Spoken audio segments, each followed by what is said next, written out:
नमस्कारम। आध्यात्मिक योग संवाद विथ आत्मतपस्याको यो श्रृङ्खलामा हजुरहरूलाई स्वागत छ।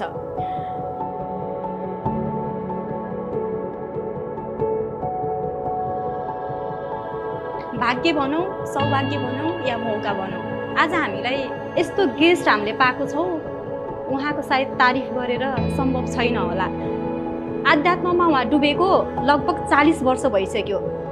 हामी आज 40 वर्षदेखि ब्रह्मकुमारी विश्वविद्यालय, जसलाई हामीले सिम्पल भाषामा ओम शान्ति भन्छौँ, त्यहाँ आबद्ध रहेर राजयोग गराइरहनुभएका, सँगसँगै नेपालका र इन्डियाका गरेर 12,000 स्कुल तथा 1100 जेलहरूमा अपराधमुक्त जिन्दगी, तनावमुक्त जीवन र सँगसँगै आध्यात्मिक जागरण गराएर ठुलो भूमिका नेपाल र इन्डियामा पुर्याउनु भएका, सँगै यस्तो अतुलनीय कार्य गरेर इन्डिया बुक अफ रेकर्डमा नाम दर्ता गराइसक्नुभएका यस्ता आध्यात्मिक गुरु हुनुहुन्छ, आध्यात्मिक गेस्ट हुनुहुन्छ।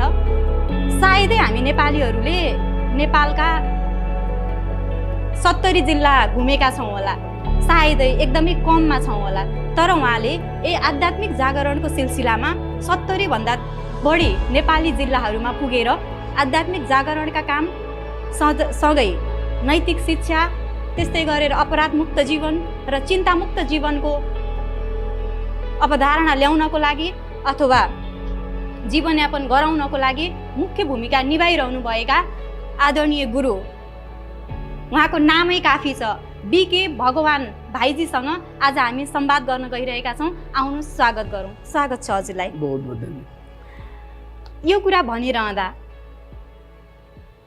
हामी सुरुवातमै के सोध्न चाहन्छौँ भने, जुन 40 वर्षको दौडान छ हजुरसँग, 40 वर्षको अनुभव छ, यो सुरुमा जस्तो 40 वर्षमा पनि हजुर जिरोबाट सुरु गर्नुभएको थियो होला, त्यो जिरोबाट सुरु गर्दाखेरि हजुरलाई के चाहिँ प्रेरणाले गर्दाखेरि हजुर यो ब्रह्मकुमारी विश्वविद्यालयमा आबद्ध हुनुभयो र यत्रो 40 वर्षसम्म आफ्नो अमूल्य समय, अमूल्य अनुभव व्यतीत गर्दै अथवा दिएर जनसमुदायको सम्पूर्ण मानिसको भलाइको लागि लागिरहनु भएको छ, त्यो प्रेरणा के थियो? वैसे तो मैं भारत में महाराष्ट्र में मेरा जन्म हुआ। मैं तो 11 साल स्कूल भी नहीं गया था, खेती बाड़ी का काम करते थे 11 वर्षसम्म। 11 वर्ष। तो 11 वर्ष के बाद और फटा हुआ कुर्ता पैजामा भी पहनते थे, गरीबी थी। तो 11 साल के बाद हमारे खेती से एक रोज बच्चा जाता था। मैं सोचता था ये रोज बच्चा कहाँ जाता है, उस बच्चे के पीछे पीछे गया। एक मंदिर में स्कूल लगती थी, तो मैंने वहाँ के टीचर को कहा सर मुझे भी पढ़ना है। तो टीचर ने मना कि अब तो बड़े हो गए, थोड़ी पढ़ सकते। मैंने कहा सर मेरे कोई हाजिरी नहीं लगाना, मेरे को क ख सीखना है, मेरे को सर्टिफिकेट वगैरह नहीं चाहिए, मैं बाहर जाऊंगा तो बस का बोर्ड कैसे पढ़ूंगा। तो मेरी वो लगन दे करके टीचर कहता है ठीक है कल से आऊँ। तो पहले दिन टीचर ने मुझे 5वीं कक्षा वालों के साथ बिठाया, क्योंकि एक ही रूम थी, 7 कक्षा इकट्ठी बैठती थी, और कहा कि पहले को सुनाएंगे तो भी सुन लेना, दूसरे को सुनाएंगे तो भी सुन लेना। तो रोज मैं जाना शुरू किया। तो घर वालों ने पूछा रोज तुम कहाँ जाते हो? मैंने कहा स्कूल में। कहा कि स्कूल क्या होता है? हमने कहा उसमें पढ़ते नौकरी लगते हैं। कहा कि अपने पैसा नहीं जाना, मना किया। मैंने कहा मैं बिना पैसे का पढ़ूंगा। कहा कि ऐसे पढ़ना तो भले जाओ। तो मैं रोज सवेरे जल्दी उठता था, वहाँ हमारे यहाँ नीम के पेड़ बहुत है, तो नीम के बीज इकट्ठे करता था, बबूल के पेड़ पर चढ़ करके गम निकालता था, वहाँ एक करंजी करके पेड़ होता है उसको निकालता था, अपने पाँव पर खड़ा होकर के पढ़ाई किया। तो 7वीं कक्षा में बोर्ड की परीक्षा थी। तो टीचर ने कहा तुम डायरी पेन नहीं लाते, कल से नहीं आओ। सोचा अब क्या करें, घर में तो मना किया, मम्मी पापा की गरीबी है, स्कूल भी नहीं छोड़ना, चोरी भी नहीं करना। तो मैं क्या करता था, पुरानी रद्दी से डायरी लाता था, पुरानी दुकान से, और लिखे हुए पन्ने को पानी से धुलाई करता था। पहले स्याही से लिखते थे, धुलाई करके धूप में सुखा करके फिर लिखता था। चोरी नहीं की, गलत रास्ते में नहीं गया, मम्मी पापा को तंग नहीं किया। और एक दिन आया, उसी रद्दी में ब्रह्मा कुमारी का एक किताब मिला, और उस किताब ने मेरी जीवन की रेखा बदल दी। उसके अंदर काफ़ी सारे ऐसे कैसे वर्तमान समय कलयुग चल रहा है, कलयुग का अंतिम समय चल रहा है, जो गीता में भी वर्णन किया था कि कलयुग के लक्षण क्या हो गया अंत में, और परमात्मा कौन है, ये 3 लोग, ये सब तमाम बातें सुन कर मनुष्य इस सृष्टि पर आकर के 84 जन्म पूरा हुआ, अब युग बदलने वाला है, ये सारी बातें मैंने किताबों में तो पढ़ी नहीं थी स्कूलों में। पाउनुभयो त्यो किताब? हाँ, रद्दी में मिला था, रद्दी में जो डायरी लाई थी उसी के साथ पुरानी। तो फिर मैंने उसके पर एक पत्र लिखा, मुझे और किताबें चाहिए। तो वहां से मुझे एक पत्र आया, आप 10 रुपये भेजो। मेरे पास 10 रुपये तो था ही नहीं। मैं 6 महीना तक कुएं से ला करके पानी बेचा, 2 पैसा 3 पैसा, और पानी बेच करके 10 रुपये इकट्ठा कर दिया, मनी ऑर्डर से एमओ से भेजा, और उसी से मुझे वो किताब और ये मेडिटेशन मुझे बहुत अच्छा अनुभव होता था। मेडिटेशन सीखा उसमें द्वारा, वो किताब के द्वारा, और तब तक मेरी 10वीं पूरी होगी, और 10वीं में बोर्ड में पहला नंबर लिया। मैं कभी भी स्कूल मिस नहीं करता था, एक दिन भी स्कूल मिस नहीं करता था, डेली स्कूल में जाता था, कभी गलत संगत नहीं करता था वो क्या। और खास तो मेरे को आध्यात्मिकता का इस सहारा मिल गया, तो गलत दोस्तों में नहीं जाता था, अपना पढ़ाई और 10वीं बोर्ड। उसके बाद में बड़े शहर में गए तो वहाँ एक ब्रह्मा कुमारी की पाठशाला मिली, तो वहाँ डेली में जाना शुरू किया। इस तरह से ब्रह्मा कुमारी विद्यालय में आ गया मैं। यो ब्रह्मकुमारी विश्वविद्यालय भनिरहँदाखेरि जस्तो हाम्रो माउन्ट आबु राजस्थान इन्डियामा अवस्थित छ, यसको स्थापना कसरी भयो अथवा यसमा के कुराहरू गरिन्छ? यो ब्रह्मकुमारी विश्वविद्यालय कुन कुन देशमा अवस्थित छ, कुन देशमा फैलिरहेको छ, यो विषयमा भन्नुपर्दा कसरी भन्नुहुन्छ हजुर? ये आपने तो बहुत अच्छा प्रश्न किया। तो वास्तव में ब्रह्मा कुमारी विद्यालय की स्थापना 1937 में हुई है। 1937। तो ये वास्तव में इसके अंदर ये इतिहास है, क्यों स्थापना हुई, क्योंकि इसके लिए मैं थोड़ा सा पूरा साइकिल जो चलता है संसार का, इसके बारे में थोड़ा सा बता देता हूँ। इस दुनिया में 3 लोग हैं, साकार दुनिया, आकारी दुनिया, उसके पार निराकारी दुनिया। तो इस दुनिया में 4 युग होते हैं, जो आप लोग स्वस्तिका में, हम स्वस्तिका को सब मानते हैं, नेपाल में मानते हैं, भारत में मानते हैं, आध्यात्मिक वाले सब लोग स्वस्तिका मानते हैं। स्वस्तिका में बहुत बड़ा राज है। स्वस्तिका में 4 भाग है, 4 भाग है और समान है, एक छोटा एक बड़ा नहीं है। तो ये 4 भाग 4 युगों का प्रतीक है। एक भाग है सतयुग, दूसरा त्रेता युग, तीसरा द्वापर युग, चौथा कलयुग। स्वस्तिका में? हाँ, स्वस्तिका में 4 भाग है। इसीलिए स्वस्तिका में हम कोई भी कार्य करते हैं तो स्वस्तिका बनाते हैं। माना हे मानव, तुम कोई भी कार्य करो, इस आदि मध्य अंत को समझ करके करो, इधर शुभ इधर लाभ होता है। ये 4 युगों का प्रतीक, इसमें बहुत बड़ा ज्ञान है। तो इस संसार में टोटल हर मानव के अंदर एक आत्मा है। आत्मा आंखों से देखती है, कानों से सुनती है, मुख से बोलती है, आत्मा कभी मरती नहीं। और इस संसार में टोटल 950 करोड़ आत्माएं हैं, और उन सबका रहने का स्थान, मूल हमारा रहने का स्थान परमधाम, चांद सूरज तारांगन के पार, जो गीता में भी इसका वर्णन है, वहां से हम आए हैं। तो जब ये सृष्टि की शुरुआत होते हैं, 9 लाख आत्माएं सतयुग में आते हैं। 9 लाख, सबके सिर पर सोने का मुकुट होता है, पुष्पक विमान होता है, हर एक का शरीर कंचन काया होता है, वहाँ काम क्रोध कोई विकार नहीं होते, एकदम संपन्न दुनिया, भौतिकता भी संपन्न, सब कुछ संपन्न, वहाँ सुख और शांति। और वहाँ टोटल 8 जन्म होते हैं। एक शरीर छोड़ा, फिर दूसरा लिया, फिर तीसरा लिया, 8 जन्म हुआ, और हर एक की आयु 150 साल होते हैं। जब जैसा वो 12.5 वर्ष पूरा हुआ, उसके बाद दूसरा युग शुरू हो जाता है।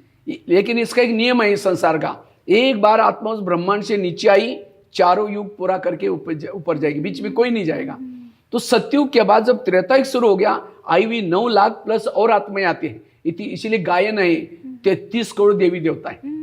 ये कब थी? द्वापर युग में, त्रेता युग में अंत में।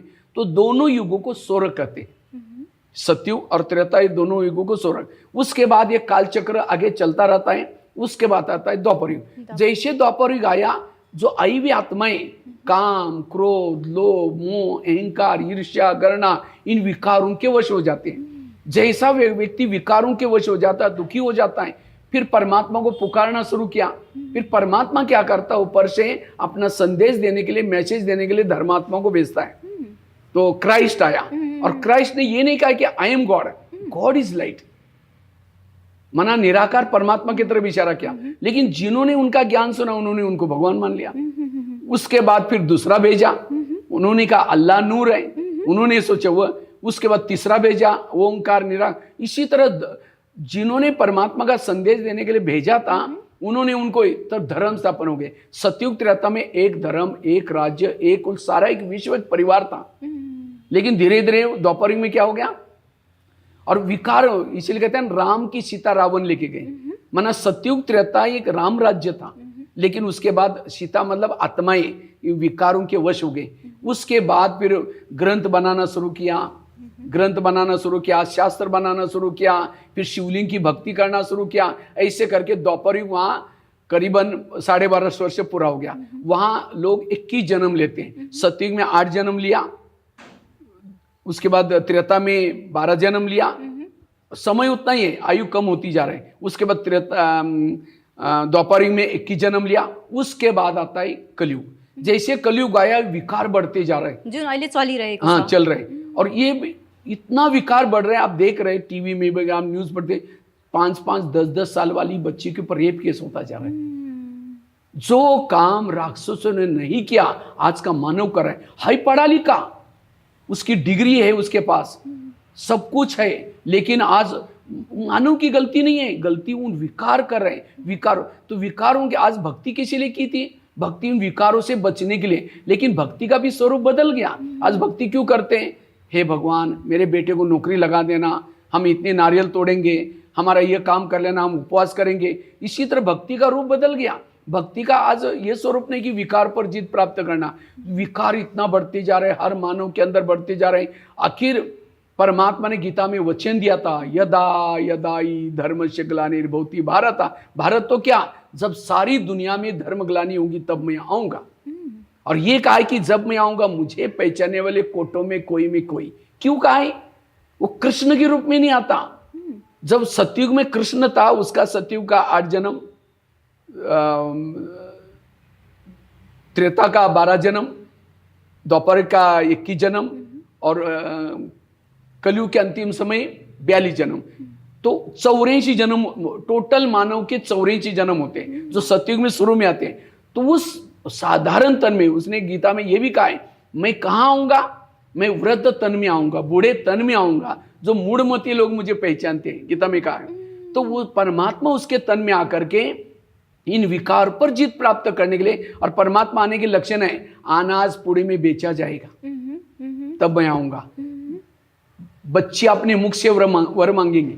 आजकल लव मैरिज होता है, बालों का श्रृंगार होगा, गाय विष्ठा खाएगी। जो गाय है जिसका अंदर 33 करोड़ देवी देवता, हम कहते हैं, आज गंदगी खाती है, प्लास्टिक खा रहे हैं। तो ऐसा जब लक्षण होगा तब मैं आऊंगा। ये सब देख रहे हैं।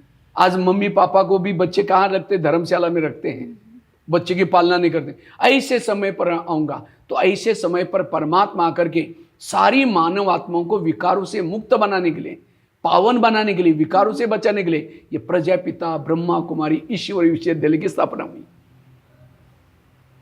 ये परमात्मा ने, यहां कोई स्थापक, कोई गुरु, कोई व्यक्ति नहीं है, स्वयं निराकार परमात्मा ने 1937 में, उस समय भारत पाकिस्तान एक था, सिंध कराची में इसकी स्थापना हुई। और जब ये अलग हो गया, उसके बाद यही यज्ञ फिर वापिस माउंट आबू में आया, और उसका पहला नाम था ओम मंडली, इसी नाम से स्थापना हुआ। एक छोटा सा वृक्ष लगाया था। आज ये वट वृक्ष 140 देशों में काम कर रहा है। 140 देशों में आज ये परमात्मा का कार्य चल रहा है। और इसमें 18 विंग है, महिला विंग, इंजीनियरिंग विंग, सुरक्षा विंग, खेती की विंग, माना हर मानव को ये ज्ञान देकर के शुद्ध पावन बना है। बिजनेस वालों में बिजनेस करना है, लेकिन कैसे करना है, हर ड्यूटी करते समय हर विंग के द्वारा ये कार्य कर रहे हैं। और इसलिए ये परमात्मा कार्य माउंट आबू इसका है मुख्यालय है। और माउंट आबू से पूरा हर देशों में इसकी शाखाएं, और बहुत अच्छा है, इसमें काफ़ी सारे भाई बहने जुड़े हैं। और कई से हम लोग सवेरे डेली 2 बजे 3-4 बजे उठते हैं, 3-4 बजे उठ करके मेडिटेशन करते हैं। मेडिटेशन करने से जो सुख मिलता है, आत्म जागृति होते हैं, उसे सारा दिन विकारों की तरफ आकर्षित नहीं होते, विकार पर जीत प्राप्त कर लेते हैं, क्रोध नहीं आता, तनाव से मुक्त रहते हैं, और रोज परमात्मा के महावाक्य सुनते हैं, मेडिटेशन करते हैं। यह है ब्रह्मा कुमारी ईश्वरी विश्वविद्यालय। अब युग बदल रहे हैं। परमात्मा ये कार्य कब तक करेगा? 1937 से 2037 तक, आज 89 साल पूरा हो गया, मुश्किल से 10-12 साल ये यज्ञ चलेगा। और जिन्होंने ये ज्ञान लिया, योग किया, ये सृष्टि में महाभारी विनाश होगा। विनाश के बाद जो आत्माएं पावन बने, फिर सारी आत्माएं वापिस चली जाएगी। जो पावन बने, शुद्ध बने, वो केवल सतयुग में आएंगे। त्रेतायुग में वो आते हैं जिन्होंने ज्ञान लिया था, योग किया था, लेकिन विकार पर जीत प्राप्त नहीं किया, युद्ध करते रहे। इसलिए राम के पास बाण दिखाते हैं। बाण क्यों दिखाते हैं? क्योंकि युद्ध करते रहे। और द्वापर में वो आएंगे जो भक्ति करते हैं, कलयुग में वो आएंगे जो खाए पिए विकार पर वश हो गए, वो आएंगे। इस तरह से युग बदलने का समय है। कहते हैं ना, लंका जलने से पहले कुंभकर्ण को जगाया, उठ तो गया, करवट बदल करके सो गया। इसी तरह ये लंका जलने वाली, जिसके विनाश के सब देख रहे हैं, बॉम्ब्स बने हुए, कहाँ सारे, ये सृष्टि का परिवर्तन हो रहा है। इसीलिए ये ब्रह्मा कुमारी संस्था ओम शांति, ये सृष्टि का परिवर्तन करने का कार्य परमात्मा कर रहे हैं, ये कोई व्यक्ति का नहीं है।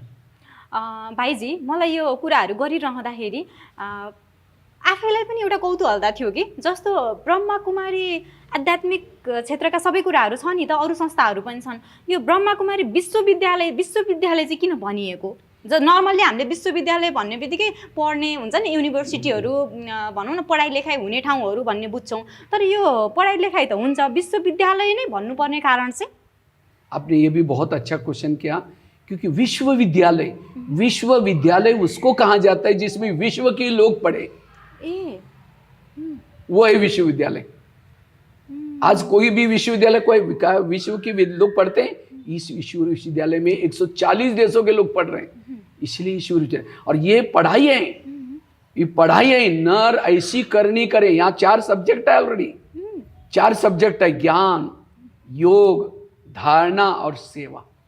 ये 4 सब्जेक्ट है। ये विद्यालय ऐसा नहीं रोज सवेरे क्लासेस चलता है। यहाँ क्लासेस केवल 1 घंटा थ्योरी सुनाई जाती है, सारा दिन सुनी हुई बातों को प्रैक्टिकल में करना है। और इसमें बूढ़ा पढ़ सकता है, बच्चा पढ़ सकता है, हर धर्म के लोग पढ़ सकते हैं, कोई भी पढ़ सकता है इस विद्यालय में। और इस विद्यालय में पढ़े, वो तो विद्यालय में पढ़ करके पेट भरने की शिक्षा सिखाई जाती है, इस विद्यालय में संस्कार दिया जाता है।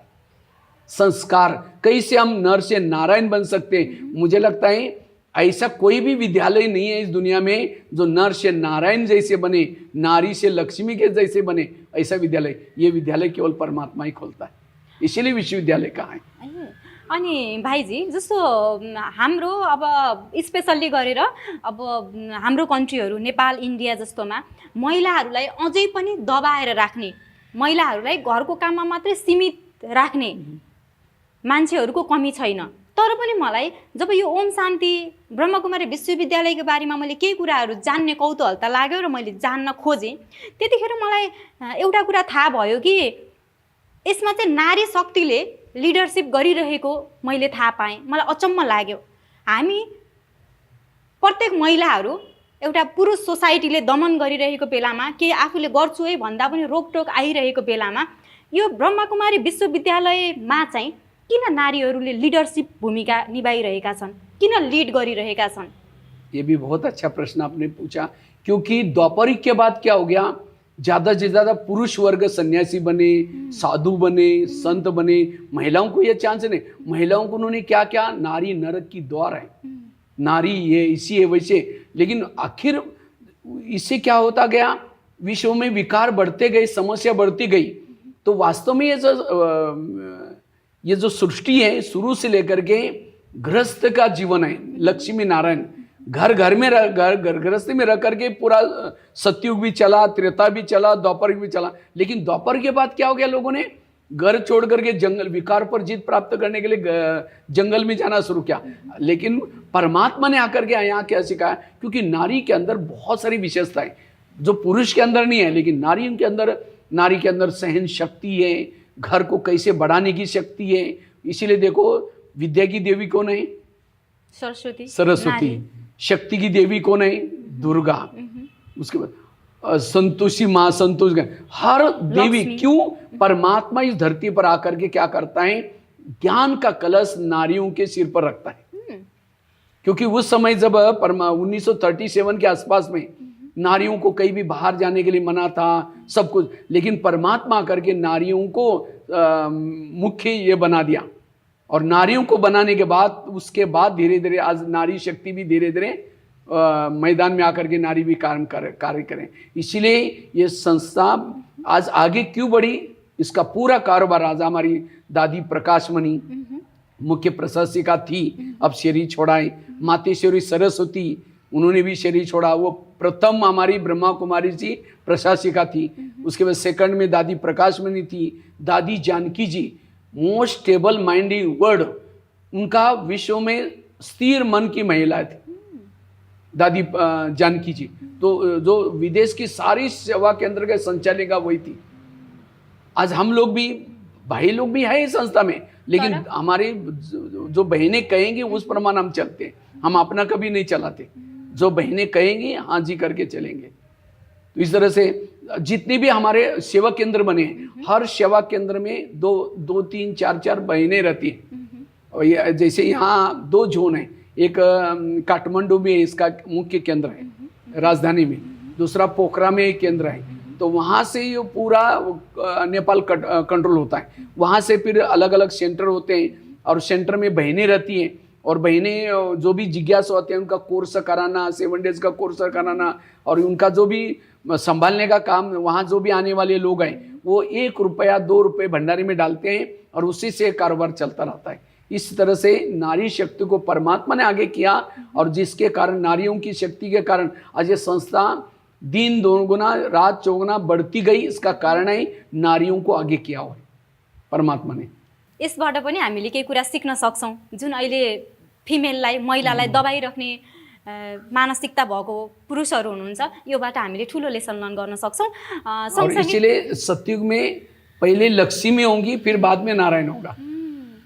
राधा पहले, फिर बाद में कृष्ण, क्योंकि परमात्मा ने संगम युग में ये किया इसलिए। और यहाँ क्या होता है, पहले पुरुष बाद में नारी, ये नहीं, वो सब चेंज कर दिया परमात्मा ने, इसलिए यहाँ नारियों को ज़्यादा ये देते हैं। भाइजी, जस्तो अब हामीले यो ब्रह्माकुमारी विश्वविद्यालय भन्दा पनि ओम शान्ति भनेर चिन्छौँ हैन, सामान्य भाषामा।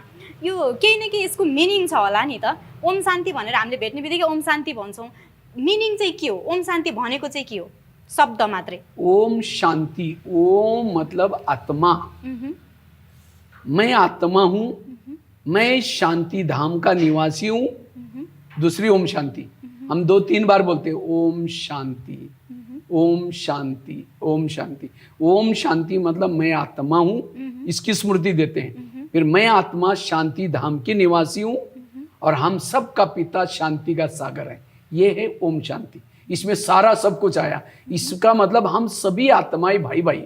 इसमें जाति खत्म हो गई, हिंदू मुस्लिम ये शरीर के धर्म है, और शरीर के धर्म से बंटवारा होता गया, प्रॉब्लम बढ़ते गए। लेकिन यहाँ ब्रह्मा कुमारी में ये नहीं, हम आत्मा है, ये भी आत्मा, मैं भी आत्मा। जब आत्मा के स्वरूप में रहेंगे, काम क्रोध लोभ विकार समाप्त हो जाते हैं। जब तक आत्मा के स्वरूप में व्यक्ति नहीं टिकता, तब तक विकार पर जीत प्राप्त नहीं कर सकता, और जब तक विकारों के पर जीत प्राप्त नहीं है, तब तक व्यक्ति को सुख और शांति नहीं मिल सकती। इसीलिए यहाँ ओम शांति बोलते हैं, ताकि हम याद दिलाते, मैं आत्मा हूँ, तुम भी आत्मा हो, हम परम धाम के निवासी हैं, ताकि विकार पर हम जीत प्राप्त करना इजी हो जाता है। इसलिए ओम शांति इसका नाम दे, और उसका नाम प्रजापिता ब्रह्मा कुमारी ईश्वर विश्वविद्यालय, ये पूरा नाम ब्रह्मा कुमारी भी कहते हैं, राजयोग केंद्र भी बोलते हैं। अब यो राजयोगको कुरा गरिरहँदाखेरि अब यो विश्वविद्यालयमा मेडिटेसन योगा सम्बन्धी पनि कुराहरू हुने भएको भएर र हामीले राजयोग भन्ने सुनि पनि राखेको छौँ। के हो त राजयोग? जुन विश्व यो हाम्रो ओम शान्तिमा गराइन्छ नि राजयोग, त्यो राजयोग भनेको के हो त? सामान्य भाषामा सामान्य व्यक्तिहरूलाई बुझाउनु पर्दाखेरि कसरी भन्नुहुन्छ राजयोगलाई? योगा 2, फिजिकली योगा, दूसरा है मेंटली योगा। आजकल योगा डे मनाया जाता है 21 जून। तो कई ने योगा मतलब क्या समझा, शरीर का एक्सरसाइज करना, वो भी जरूरी है, वो भी आज के जमाने अनुसार, क्योंकि आजकल नेट का काम हो गया, मेहनत वाला काम कम हो गया, इसीलिए व्यक्ति ऑफिस में बैठता है, इसीलिए वो हेल्थ बिगड़ता है। वो भी जरूरी है, प्राणायाम करना भी जरूरी है, लेकिन केवल प्राणायाम करने से हमारा मानसिक हेल्थ अच्छी नहीं बनती। इसके लिए मेडिटेशन जरूरी है। मेडिटेशन मतलब परमात्मा का ध्यान लगाना। मेडिटेशन मतलब केवल चुप रहना ये नहीं है। राजयोग जोड़, जोड़, किसे जोड़? परमात्मा से जोड़ना। तो उसके पहले हमें परमात्मा कौन है, वो कहाँ रहता है, मेरा उसका संबंध क्या है, वो मुझे वो कब आता है, इसका नॉलेज होना जरूरी है। जब तक हमें परमात्मा का नॉलेज नहीं है तब तक हम योगा कर ही नहीं सकते, क्योंकि हमें जैसे हम मोबाइल को चार्जिंग में लगाते हैं, जब मोबाइल को चार्जिंग में लगाते हैं तो बैटरी क्या हो जाते हैं? चार्ज हो जाते हैं। इसी तरह मेडिटेशन क्या है? हमारा थोड़ा सा समय निकाल करके हमारा मन और बुद्धि को परमात्मा से जोड़ना। हे प्रभु, आप शांति के सागर है, दया के सागर है, मैं आपका ही बच्चा हूँ। जैसे आज क्या हुआ, जैसे कोई प्रधानमंत्री का बच्चा और वो भीख मांगे, ये कैसे हो सकता है? प्रधानमंत्री का बच्चा कितना ऊंचा चाहिए। तो आज हम क्या कहते हैं? हम परमात्मा के बच्चे हैं, है परमात्मा के बच्चे, लेकिन संस्कार हमारे चोरी कर रहे, किसी को मार रहे, किसी को मर्डर कर रहे, तो हम कैसे परमात्मा के बच्चे? इसीलिए मेडिटेशन में हमें उसको याद करते हैं, हे प्रभु, मैं आपका बच्चा हूँ, आप तो दया के सागर हो, शांति के सागर हो, मैं भी आपका बच्चा हूँ, मुझे भी ऐसा बनना है, मैं आपसे विमुख हो गया था, मैं आपको भूल गया था। ये मेडिटेशन में हम ये बातें करते हैं उनसे, और फिर सारा दिन हम क्या करते हैं? जो बातें की उस प्रमाण सभी के साथ व्यवहार करते हैं, तो हमारे व्यवहार में बदलाव आता है। हम तनाव, टेंशन से, जब हम मेडिटेशन करते हैं, हमारे मन के जो विचार है, विचार कम चलते हैं, धीरे चलते हैं मेडिटेशन करने से। और जब मन के विचार धीमे चलते, कम चलते हैं, तो हमारी आत्म जागृति होती है। और एक बार अगर हमारी आत्म जागृति होती है, हमारे शरीर में वेव्स फैलते, किरणें फैलते हैं, और इससे हमारा हेल्थ अच्छा रहता है। आज हर एक के मन में निगेटिव विचार चलते, ये क्यों हुआ, मेरे साथ क्यों हुआ, ऐसे कैसे हुआ। और जिसके मन में प्रमाण से ज़्यादा विचार चलते, उस व्यक्ति का दिमाग गर्म हो जाता है। इतना ही नहीं, उसको रात को चैन की नींद नहीं आती। जिसके मन में भी निगेटिव विचार चलते हैं, उसको रात को नींद नहीं आती। जिसको ज़्यादा निगेटिव विचार चलते हैं, उस घर का वातावरण भी अशांत रहता है, भारी भारी होता है। जिसके मन में निगेटिव विचार है, उसके चेहरे में खुशी नहीं होती। जिसके मन में निगेटिव विचार है, उस व्यक्ति का दिमाग गर्म होने से दिमाग में केमिकल उतरते, और जिसने उसके नींद फिटाई, जिसने ज़्यादा विचार चलाया, उसके लिए नफरत आती है, घृणा आती है, कभी कभी किसी का मर्डर भी कर लेता है। क्यों मर्डर किया? क्योंकि तनाव में आया, वो ज़्यादा विचार चलने से। इसीलिए तनाव को इंग्लिश में कहते हैं टेंशन। 10 मतलब कितना? 10। सन मतलब बच्चे, टेंशन मतलब 10 बच्चे। अब किसी के 10-12 बच्चे हैं, माँ बाप शांति से बैठेंगे, एक आएगा पापा मुझे कपड़े चाहिए, उसको भगा, दूसरा आएगा पापा मुझे पड़ गए। जितने बच्चे होते हैं समस्या भी ज़्यादा। इसीलिए आजकल एक कहावत है, छोटा परिवार सुखी परिवार। तो इसी तरह हमारे भी बहुत सारे विचार होंगे, हम शांति से बैठेंगे, वो विचार आपको बैठने ही नहीं देंगे, शांति से हिलाते रहेंगे। इसीलिए आज का व्यक्ति दुखी है, एकाग्र नहीं रह सकता, शांति में नहीं बच सकता, क्योंकि विचार ज़्यादा चलते हैं। निगेटिव, टीवी खोलो निगेटिव, अखबार खोलो निगेटिव, किसी के पास जाकर बैठो निगेटिव, हर जगह पर नहीं। तो मेडिटेशन से हम पॉजिटिव बनते हैं, अपने विचार कम चलते हैं, शांति का अनुभव कर सकते हैं, और विचारों में ताकत आती है। और निगेटिव से आज बीमारियाँ हो रही हैं। इसीलिए कहते हैं, जिसका पाँव गरम, पेट नरम, दिमाग ठंडा, उस घर में कोई डॉक्टर है, उसको मार दो डंडा। पाँव को हमेशा गरम रखो, पेट को हमेशा नरम रखो, दिमाग को हमेशा ठंडा रखो। लेकिन आजकल होता है उल्टा, पाँव रहते ठंडे और दिमाग रहता है गरम। आज वॉकिंग करेंगे नहीं, पैदल चलेंगे नहीं, क्योंकि कईयों को लगता है वॉकिंग करेंगे तो लोग कहेंगे गरीब है, इनके पास कुछ भी नहीं है, इसीलिए दिखाने के लिए स्कूटी में जाएंगे, गाड़ी में जाएंगे। इसीलिए ये जो प्राणायाम क्यों किया जाता है? प्राणायाम एक दिन 21 तारीख को नहीं, हमें रोज थोड़ा समय निकाल करके, चलो और कुछ नहीं करो तो वॉकिंग तो कम से कम करो। जितना वॉकिंग करेंगे, पाँव ब्लड सर्कुलेशन होगा, पाँव गर्म हो जाएगा। और पेट को कैसे रखो? नरम, संतुलित भोजन, पनीर की सब्जी 4 रोटी खाएंगे, कद्दू बनाए नाक मोड़ेंगे।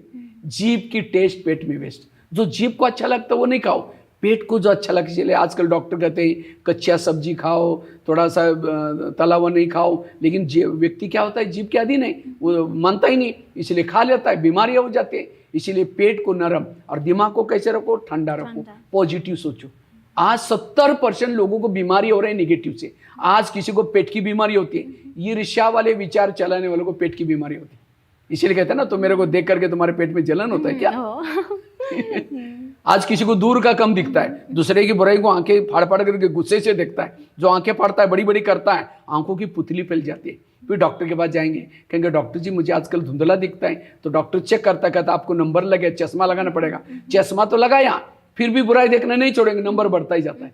आज किसी का ब्लड प्रेशर बढ़ गया, जो बीती हुई घटना को याद करता है उसका बीपी हाई हो जाता है। किसी ने अपमान किया, वो व्यक्ति आते ही सामने घर में उसको देखते ही थॉट चलना शुरू हो जाता है, थॉट चला बीपी बढ़ गया। इसलिए 70% ये कारण, बाकी थोड़ा मम्मी पापा शुगर पेशेंट है, उनको कोई प्रॉब्लम है वो भी हो सकता है, बाकी 70% बीमारी होते हैं निगेटिव से। आज किसी को जॉइंट पेन होते हैं, गुस्सा करने वालों को जॉइंट पेन, मसल दर्द होते हैं। आज किसी को अस्थमा होता है, दमा, कोई भी बातों को पेट में दबा कर रखेंगे, क्या हुआ, कुछ नहीं हुआ, अरे बताओ नाराज है, नहीं कुछ नहीं हुआ, हुआ बहुत कुछ है लेकिन दबा कर रखेंगे, दमे का प्रॉब्लम। आज किसी को स्पॉन्डिलाइट होता है, सर्वाइव, और आप तो नर्स है, आप सब जानते हैं ना, किसी को स्पॉन्डिलाइट होता है, रास्ते में जा रहे सब्जी लाने के लिए, देखेंगे वो क्या करती है, वो क्या करता है, इधर उधर देखेंगे, जो इधर उधर देखता है उसको स्पॉन्डिलाइट होता है। फिर डॉक्टर के पास जाएंगे कि डॉक्टर जी मेरे गले में आजकल अकड़न हो रहा है 15 दिन से, तो डॉक्टर चेक करता है, कहता है आपको स्पॉन्डिलाइट हुआ। इसका इलाज करके डॉक्टर एक बड़ा सा पट्टा पहनाता है, जब पट्टा पहनेगा 6 महीना ना इधर देखेगा ना इधर देखेगा। तो शरीर की बीमारी का कारण है मन बीमार। आज आपके सुरखेत में या नेपाल में जगह जगह पर बहुत सारे हॉस्पिटल खोलते जा रहे हैं, लेकिन किसी ने मन का हॉस्पिटल खोला है? ये ब्रह्मा कुमारी का केंद्र, मन को ठीक करने वाला हॉस्पिटल है। हम भी, आप भी नर्स है, आप शरीर के नर्स है, हम आत्मा के नर्स है। और आत्मा के बीमार होने से शरीर बीमार हो जाता है। किसी ने आत्मा की भी, वो डॉक्टर दवाई देता है, वहां से दबाता है, कोई और से निकलती है, क्योंकि टेंशन दूर किया नहीं। तो यहाँ आने से, व्यक्ति मेडिटेशन करने से, राजयोग का अभ्यास करने से टेंशन मुक्त हो जाता है। जब टेंशन मुक्त हो गया तो उसकी बीमारियां भी, और हमारी ब्रह्मा कुमारी का जो टैबलेट मिलती है उसका साइड इफेक्ट नहीं है, लेकिन आपकी जो टैबलेट लेंगे तो साइड इफेक्ट होने की संभावना है। इसलिए ये पॉजिटिव सोचना, सकारात्मक सोचना। कई बार हम ब्रह्मा कुमारी, हमारे बहनें कहते हैं भाई जी थोड़ा आश्रम में आओ ना, थोड़ा ज्ञान सुनने के लिए। क्या बोलते हैं, हमको टाइम ही नहीं है। क्या बोलते हैं, टाइम नहीं। चलो यहाँ नहीं आएगा, तनाव टेंशन में आएगा, गुस्से में आएगा, कोई किसी का मर्डर करेगा, जेल में जाने का टाइम है। अगर यहाँ नहीं आएगा, तनाव टेंशन में आएगा, कोई बीमारी हो जाएगी, हॉस्पिटल में सोने का टाइम है। यहाँ नहीं आएगा, कोई ना कोई अपराध होगा, कोर्ट कचहरी की चक्कर लगाने का टाइम है, पुलिस स्टेशन में। ब्रह्मा कुमारी में आओ, 1 घंटा कहीं जाने की जरूरत नहीं पड़ेगी। इसलिए पॉजिटिव, आज के हर इंसान को पॉजिटिव बनना जरूरी है। मन को उपचार, मन का उपचार बहुत जरूरी है। जिनका मन का उपचार करेंगे तन अपने आप ठीक हो जाएगा। सारी शरीर की प्रॉब्लम है, इसलिए डॉक्टर खुद भी कहते हैं खुश रहो, लेकिन खुश होने के लिए कोई टेबलेट देता है? लोग खुश होने के लिए लाफिंग क्लब में जाते हैं आजकल, गार्डन में, और हाथ ऊपर करके हाँ हाँ हाँ हाँ हाँ करेंगे। घर में आते पत्नी का मुंह देखते चेहरा डाउन हो गया। इसीलिए सदा खुश रहो, लेकिन खुश कौन रह सकता है? जो सदा पॉजिटिव है। तो इसलिए हम रोज यहाँ क्या करते हैं, भाई हम भविष्य में ये बनने वाले हैं, सत्युग में देवी देवता बनेंगे, अपने भविष्य को। आज किसी का लक्ष्य नहीं कि हम भविष्य में, किसी को पता नहीं कि कल क्या होने वाला है। तो यह हमें पता है कि अभी हम ये शरीर छोड़ा, हम भविष्य में सत्युग में देवी देवता बनेंगे। इस तरह से लक्ष्य है। इसलिए चेहरे में सदा ओम शांति वाले जितने भी होंगे मेंबर, सबके चेहरे पर क्या होते हैं? खुशी होती है। क्यों खुश है? क्योंकि उनको पता है कि हम भविष्य में अभी ये बनने वाले हैं। इसीलिए वर्तमान समय पॉजिटिव बनना बहुत जरूरी है। आज किसी को ब्रेन हेमरेज होता है।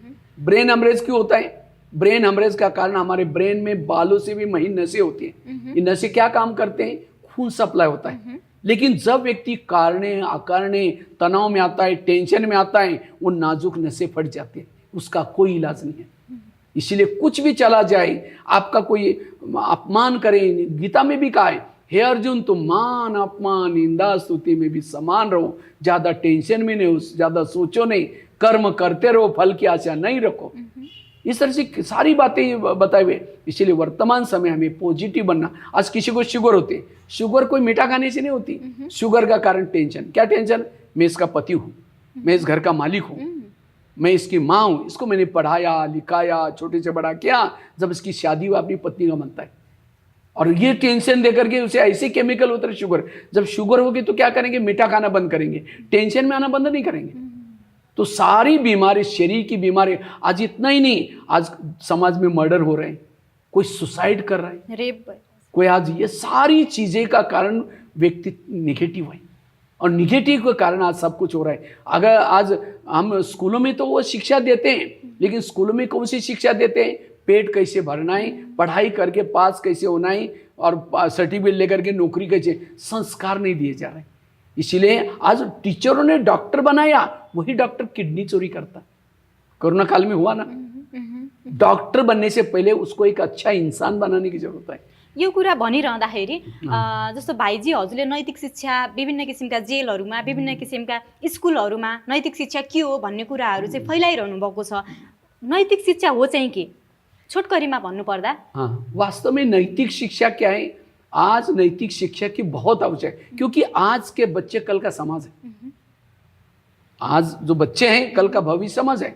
आज भावी समाज मोबाइल देख रहा है, गलत चीजें देख रहा है। आज इंटरनेट के माध्यम से पाश्चात्य संस्कृति बड़ी तेजी से आती जा रही है। मैं जब पहले 98 में नेपाल में आया था, मुझे नेपाल की यहाँ संस्कृति इतनी अच्छी लगी। किसी के पास भी उस समय तो मोबाइल का जमाना था नहीं इतना जो, लेकिन उस समय वो क्या बोलते हैं इसको, FM रेडियो रहता था। वहाँ लोग ऐसे पकड़ करके उसमें न्यूज़ सुनते थे, न्यूज़ वगैरह सुनते थे, गीत सुनते थे अपने लोग के वहाँ पारंपरिक जो भाई। लेकिन आज सबके पास मोबाइल है। मम्मी बैठे वो, अभी मैं भारत से ट्रेन से आ रहा था, मेरे सामने दो छोटे बच्चे बैठे थे। वो छुट्टी में कहीं जा रहे थे घूमने के लिए। मैंने इस बच्चे को पूछा, आपको मम्मी अच्छा लगता है पापा जी? उस समय ट्रेन रुकी थी, वो बाहर कहीं गए थे कुछ लाने के लिए। तो मैं बच्चे को पूछा कि आपको मम्मी अच्छे लगते हैं पापा जी? कहता है मम्मी बहुत अच्छी लगती है। तो मैंने कहा मम्मी अच्छी लगते हैं या मोबाइल अच्छा लगता है? तो कहते हैं मोबाइल अच्छा लगता है। मैंने कहा पापा जी अच्छा क्यों नहीं है? कहते पापा जी मोबाइल देखने नहीं देता, बहुत पिटाई करता है, इसलिए पापा जी बिल्कुल अच्छा नहीं। मैंने कहा फिर मोबाइल से भी अच्छा, मम्मी से भी अच्छा मोबाइल क्यों? कहते मम्मी तो चुप रहती है, मोबाइल एंटरटेनमेंट करता है। आज माँ बाप की कई मेरे पास मम्मी पापा आकर के मिलते हैं, कहते हैं भाई जी मेरा बच्चा ना मोबाइल बहुत देखता है। मैं कहता हूँ गुरु को नहीं, आप ही तो गुरु है। आज मैं वैसे तो महाराष्ट्र, भारत में महाराष्ट्र एक प्रदेश है और महाराष्ट्र में एक शिवाजी पैदा हुआ, शिवाजी महाराज। शिवाजी महाराज क्यों बना? जब उसकी माँ, वो हम हिस्ट्री पढ़ते थे, उसकी माँ क्या करती थी, जब बच्चा गर्भ में था वो अच्छे साहित्य पढ़ती थी, संस्कार सीखती थी, डांट पटा चलाती थी, तलवार चलाती थी, धार्मिक ग्रंथ पढ़ती थी, इसीलिए वो बच्चे के संस्कार पढ़े और ये बच्चा कितना महान बना, हिंदुत्व की रक्षा की। लेकिन आज की मम्मी क्या करते, जब बच्चा गर्भ में फेसबुक देखते, व्हाट्सएप देखते, यूट्यूब देखते, जब बच्चा गर्भ में उस समय जो देखा वो सारे संस्कार बच्चे के ऊपर पड़े। नेगेटिव पूरा दिमागमा राख्छ, त्यो पनि पर्छ। वो नेगेटिव उस समय जब बच्चा गर्भ में है 9 महीना, जिस समय वो माँ क्या क्या सोचते हैं, क्या क्या देखते हैं, वो सारे संस्कार बच्चे के ऊपर पड़ते हैं। और दोष किसको दे रहे हैं? बच्चों को दे रहे हैं। बच्चे का कोई दोष नहीं।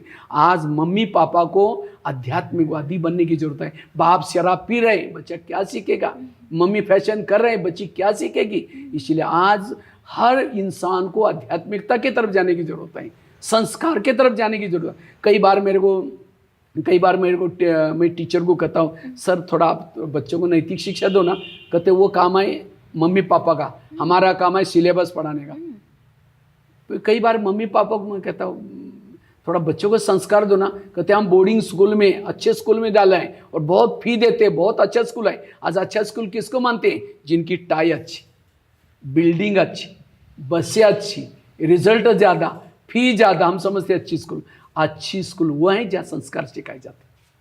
इसलिए आज नहीं तो भावी समाज ऐसा बनेगा जो पता नहीं क्या कैसे दुनिया। इसीलिए परमात्मा इस विद्यालय के माध्यम से मम्मी पापा जो हमारे पास मम्मी पापा आते, उनके घर में बच्चे भी आते, धीरे धीरे संस्कार सीख रहे। और जो संस्कार सीखेंगे भविष्य में एक अच्छी दुनिया आएगी, उस दुनिया में जाएंगे। इसीलिए आज मूल्य सिखाना बड़ा जरूरी है, वैल्यू सिखाना जरूरी है।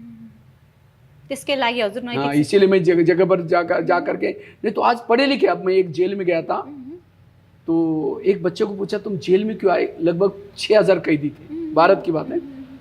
तो मैंने पूछा कि आप जेल में क्यों आए? कहता मैं IIT का स्टूडेंट, इंजीनियरिंग को है। तो मैंने कहा तुमने क्या किया?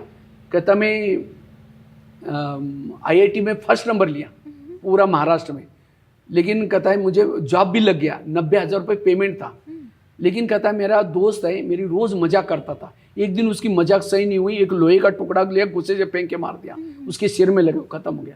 पुलिस वाले पकड़ के जेल में। वो बच्चे ने सब कुछ सीखा, क्या नहीं सीखा? संस्कार नहीं सीखा, सहन करना नहीं सीखा।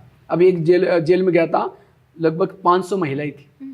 एक महिला को मैंने उठा करके पूछा, आप जेल में क्यों आए? कहते मैं कॉलेज की प्रिंसिपल हूँ। मैंने कहा कॉलेज में आपने क्या किया? कहते मैं बहुत गरीबी में मेरा जन्म हुआ, पढ़ने लिखने के लिए पैसे नहीं थे, तो भी कहा कि मैंने इधर उधर काम करके अपनी पढ़ाई पूरी की। जब पढ़ाई पूरी हो गई नौकरी लग गई, लेक्चरर की नौकरी लग गई। जब लेक्चरर बन गई, शादी हो गई, बच्चे होते गए, तो भी कहा कि मैंने मेहनत नहीं छोड़ी। मेरी मेहनत देकर के मुझे संस्था ने प्रिंसिपल बनाया। जैसे प्रिंसिपल बन गए, मैंने एक अच्छा सा मकान बनाया, एक गाड़ी ली, बच्चे भी बड़े हो गए, उनकी भी शादी करवाई। बहू आई, बहुत ज़्यादा पढ़ी लिखी थी, खाना पीना बनाना नहीं जानती, तो उसको लगा अभी अभी बनाएंगी। 8 दिन हो गया, महीना हुआ, 6 महीना हुआ, साल हुआ, मैडम को टेंशन शुरू हो गया। एक दिन कॉलेज में मीटिंग थी, थोड़ा सा देरी से आई, कहा कि बेटा तुमने कुछ बनाया? कहते मैंने कुछ नहीं, मुझे कुछ नहीं आता। उसको लगा एक के कारण सबको भूखा थोड़ी मारना है। मैडम फ्रेश होकर के किचन में गई, दाल बनाई, सब्जी बनाई, चावल बनाई, रोटियां बेल रही थी स्टील के बेलन से। इतने में बहू आई, कमर पर हाथ रगड़ के किचन में खड़ी रहते। कहते आप कॉलेज में जाते कोई बड़ी बात है क्या? आप ये एसी में बैठते हो, बटन दबाओ तो लोग पानी ला कर देते, बेल बजाओ तो। उसमें इतना खाना नहीं बनाया, इतना दिन, और ऐसे शब्द बोला, इतना दिन का गुस्सा तो था ही। वही स्टील का मेलन गुस्से से फेंक के मारा, बहू के सिर में लगे, बहू अंश पटकर पुलिस वाले पकड़ के लेके गए। कोर्ट ने फैसला किया आजीवन कारावास। मैंने इस मैडम को पूछा, मैडम जी आपको गुस्सा क्यों आया? कहते बहू ने मुझे टोंट मारा। मैंने कहा मैडम वो टोंट कहाँ लगा है, थोड़ा जगह दिखाएंगे? कहते भैया टोंट थोड़ी लगता है। मैंने कहा कितना बड़ा फोड़ा आया? फोड़ा भी नहीं आया। कितना लीटर खून गया? खून भी। देखो उस मैडम ने सब कुछ सीखा, क्या नहीं सीखा? सहन करना नहीं सीखा। ये तो एक घटना मैंने आपको सुना रहा हूँ, हजारों घटना मैं आंखों से देख रहा हूँ। है पढ़े लिखे, मूल्यों की कमी। ये टेबल है, टेबल के पाँव कितने होते हैं? इसके कितने पाँव हैं? 4। अगर एक ही पाँव है, बाकी 3 है, तो टेबल स्थिर रहेगा। इसी तरह विद्यार्थी जीवन में 4 पाँव मजबूत चाहिए। IQ intelligent question, EQ emotional, MQ moral, SQ spiritual. लेकिन आज हम क्या कर रहे हैं? केवल IQ डेवलप कर रहे हैं। और जिसकी केवल IQ ज़्यादा है उसके अंदर ईगो आता है, मैं होशियार हूँ, मैं सबको जानता हूँ, मुझे सबको। इसलिए आजकल जो ज़्यादा पढ़े लिखे किसी का सुनते ही नहीं। एक रावण एग्जाम्पल है। रावण विद्वान था, संपत्ति बहुत थी, लेकिन ये सब चीज का ईगो था, और ईगो के कारण पूरा परिवार खत्म कर दिया। किसी की मानी नहीं। आज एक देश दूसरे के साथ लड़ रहा है, ईगो है, मैं भी कोई कम नहीं हूं, दूसरा। इसलिए कहते हैं विद्या विनय न शोभते। विद्या आने बाद आपके जीवन में विनम्रता दिखनी चाहिए, बड़ों के लिए रिस्पेक्ट, मम्मी पापा के प्रति रिस्पेक्ट है ही नहीं। क्यों? केवल IQ डेवलप किया है। इसीलिए IQ के साथ EQ डेवलप करना जरूरी है, इमोशनल बनाना जरूरी है बच्चों को, भावनात्मक, मम्मी पापा के प्रति रिस्पेक्ट, माँ बाप के प्रति रिस्पेक्ट, समाज के प्रति रिस्पेक्ट। आज पढ़े बच्चों के अंदर कोई रिस्पेक्ट नहीं है, इसलिए इमोशनल बनाना जरूरी। और साथ में MQ मीन्स मॉरल वैल्यूज। एक सहन शक्ति की समाज कमी के कारण समाज में क्या क्या हो रहा है। बिना मूल्यों से व्यक्ति संसार में जी नहीं सकता, इसलिए मूल्य जरूरी, नैतिकता जरूरी है। और साथ में चौथा पावर SQ मीन्स स्पिरिचुअलिटी, जो मैंने आपको बताया स्पिरिचुअलिटी। हम स्पिरिचुअलिटी मतलब हम कौन है, परमात्मा कौन है, हम कहाँ से आए, ये समय कौन सा चल रहा है, आपस में हमारा संबंध क्या है, इसको जानना, इसको कहते। मैं कई बार बच्चों को प्रश्न पूछता हूँ, बच्चे ये बताओ, क्योंकि जब मैं स्कूल में जाता हूँ ना, टीचर अपने स्कूल की बड़ी महिमा करते हैं, हमारा स्कूल बहुत अच्छा है ये, तो बच्चों को पूछता हूँ, बच्चे ये बताओ चंद्रमा पर पहला कदम किसने रखा? कहते नील आर्मस्ट्रांग। आपके शरीर में आपका हार्ट का है? फटाफट कहते हैं लेफ्ट साइड में। वर्तमान समय युद्ध कहाँ चल रहा है? सर आजकल के बच्चे इंटरनेट के द्वारा हर चीज के बारे में नॉलेज।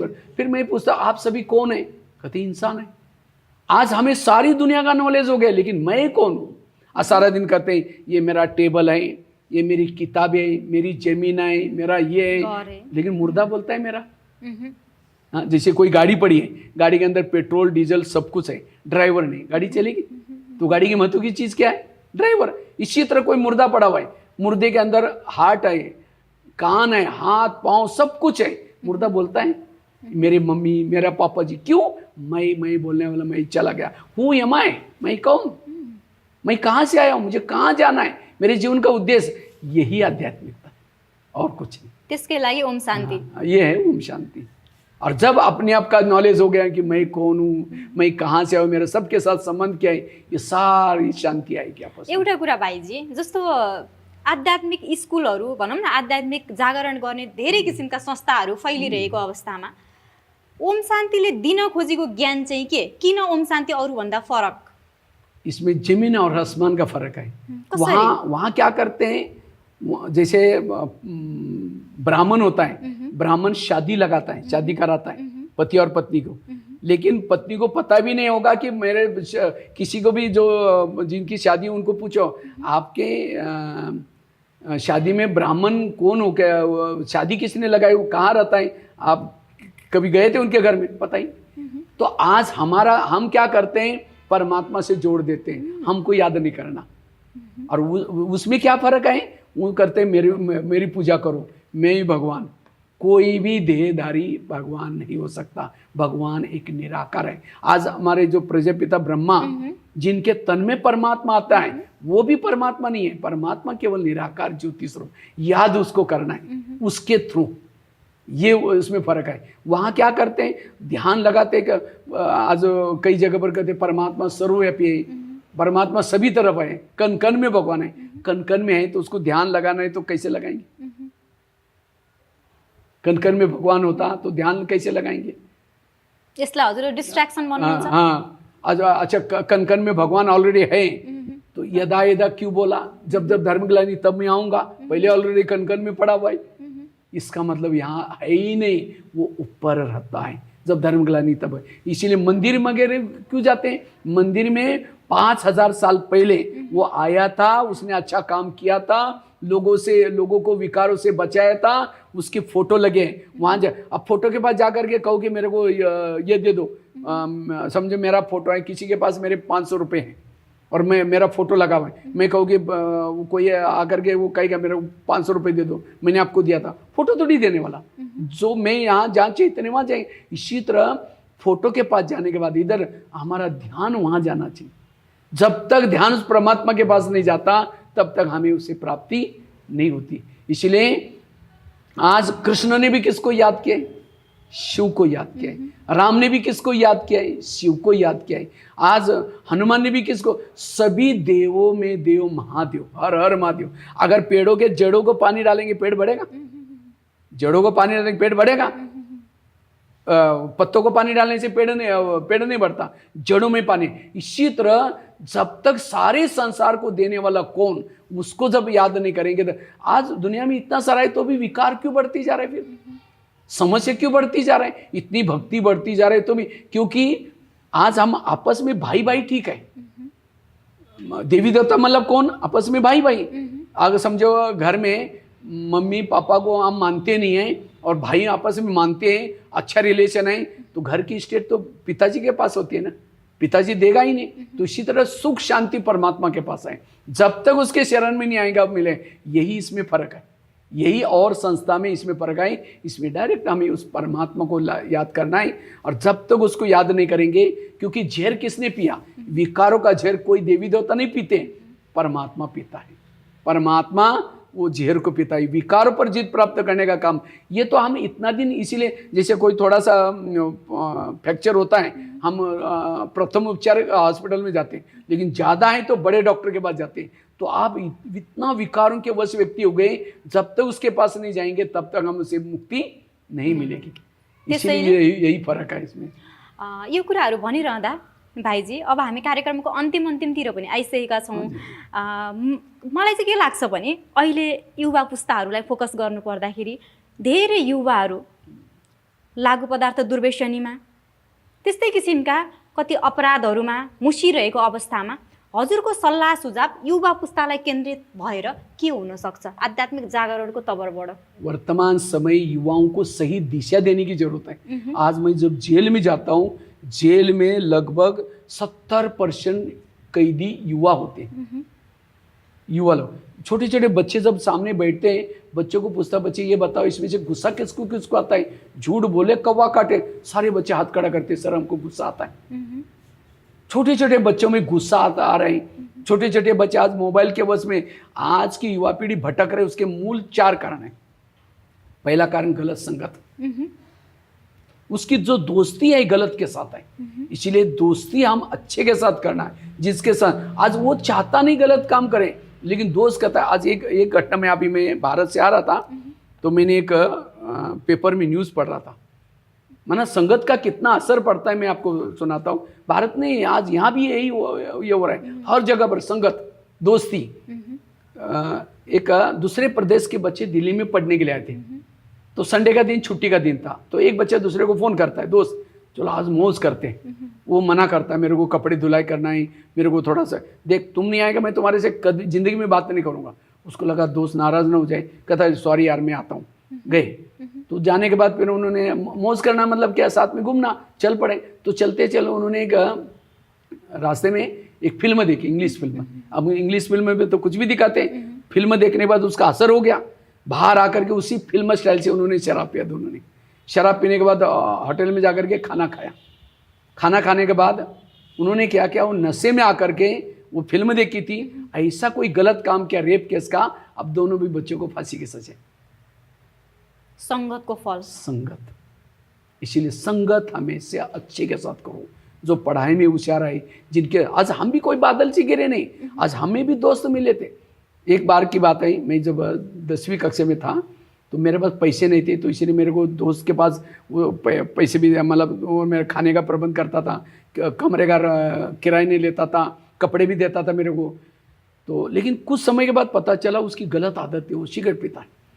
तो एक दिन मेरे को कहा, दोस्त मैं आपका दोस्त हूँ। मैंने कहा है, लेकिन खत्म है सिगरेट पीता, आप पीते नहीं, कैसे दोस्त हैं? तो कल तक बताना। सारा दिन सोचता रहा, मेरे मम्मी पापा ने मेरा नाम इतना अच्छा भगवान भाई रखा है, अगर मैं सिगरेट पीऊँगा कोई बीमारी हो जाएगी, मैं कहाँ से पैसा लाऊंगा? और मेरा नाम इतना अच्छा भगवान रखा हुआ है, पुण्य इतना पवित्र नाम के ऊपर ये। मैंने कहा नहीं, मुझे नहीं करना। तो दूसरे दिन गए, ये लो सिगरेट। मैंने कहा नहीं। कहता क्यों? मैंने कहा मेरा दोस्त है, मैं बचपन से परमात्मा को अपना दोस्त मानता था।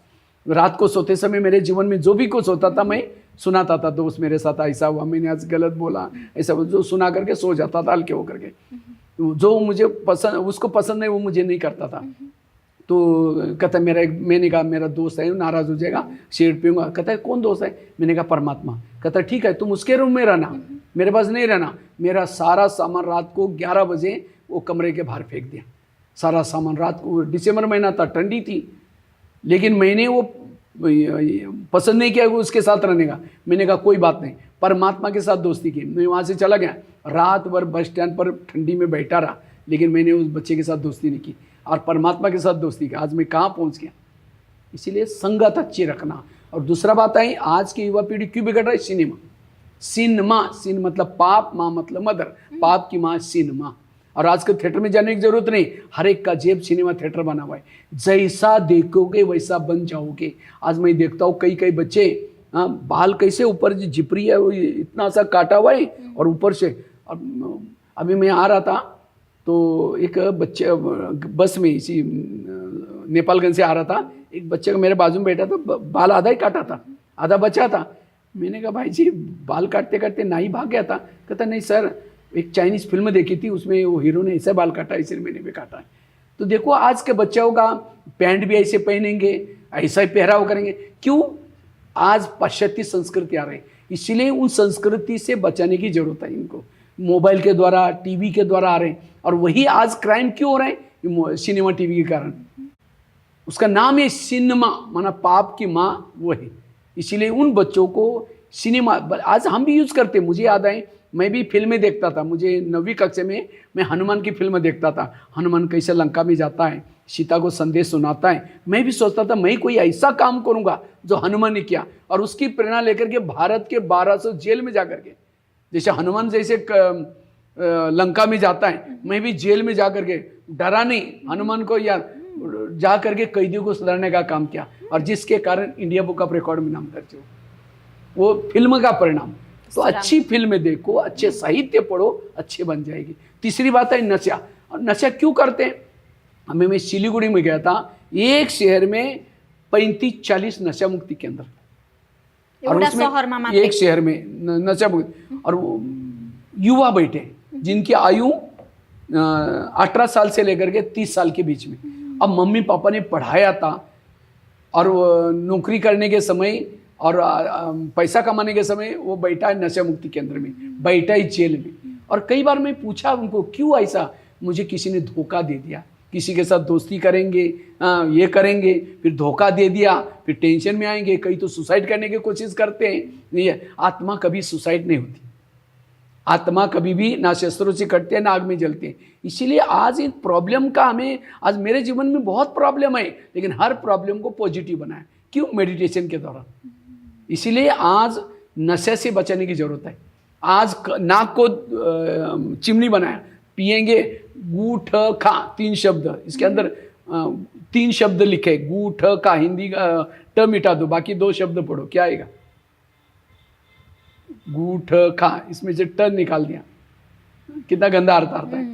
हाँ, होटल, हो सके तो यहाँ से टल, होटल का नाम ही लिखा है होटल, मना होटल में खाना, फिल्म देख, जैसा खाओगे अन्न वैसा बनता है मन, जैसा पियोगे पानी, कोई पानी भी मांगता है, कहेंगे ले तेरे को हाथ नहीं, गुस्से से पानी दिया। आज घर में पति पत्नी का बनता नहीं, झगड़े में खाना बना रहे, वही खाना खाया, और इसलिए आज चाहते नहीं तो भी गलत काम, क्योंकि अंदर से ये आज घर में खाना बनाने वालों को शांति से बनाना है, मेडिटेशन करके बनाना है, सेवा भाव से बनाना है, तो खाने वालों को भी हम जो भोजन खाते हैं उसका 30 दिन के बाद खून बन जाता है, जैसा खून वैसे विचार।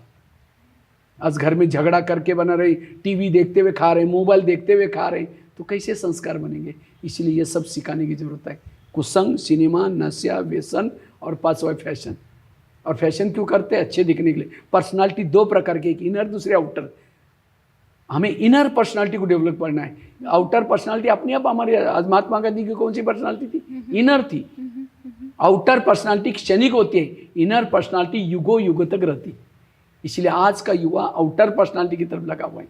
शरीर को शरीर क्या है? एक सोने का डब्बा लिया, सोने का डब्बा, सोने के डब्बे के अंदर लेट्रिन डाल दिया, जो लेट्रिन रोज फेंकते उसको डाल दिया, कुछ हाडी माउस डाल दिया, उसके अंदर कुछ खासीगढ़ में जो कप निकालता वो डाल दिया, डब्बे को पैक करके हाथ में दिया और कहा कि सदा दिल में लगा कर रखना, बीच बीच में चुंबन लेते रहना, प्यार करना। कहेंगे नहीं नहीं, अंदर क्या है हमको पता है, गंदा है।